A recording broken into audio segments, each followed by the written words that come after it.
7. desember. Grýla og Leppalúði eiga gamlan fjallabíl sem þau nota stundum til að keyra til byggða eða á milli fjalla. Hann er óttaleg drusla og myndi sennilega ekki standast bifreiðaskoðun hjá mannfólkinu. En jólasveinar og tröll er ekki alltaf að stressa sig á reglum mannana. Litli drumbur heitir minnsti jólasveinin og er sá eini sem er minni en stúfur. Hann er ekki nema 1 metri á hæð sem er svipað á 4 ára barn og auk þess er hann mjög grannur. Hann lítur eiginlega bara út eins og barn með skegg.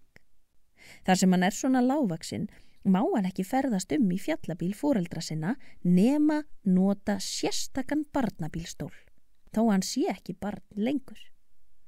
Stundum þegar þau fara út að keyra þá setur litli drumbur stólinn upp á þakið á bílnum eða ofan á vélarhlífina og sest í hann og þykist svo rosalega hissa þegar Grýla segir honum að setja stólinn inn í bíl.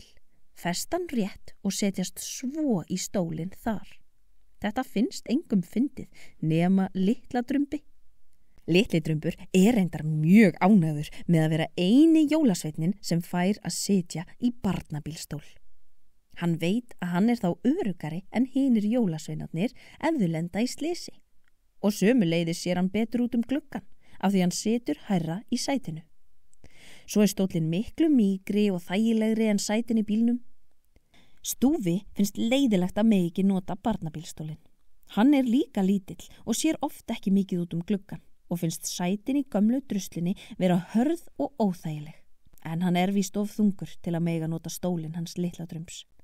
Enda stóllinn aðeins ætlaður fyrir börn og jólasveina sem eru vaxnir eins og börn.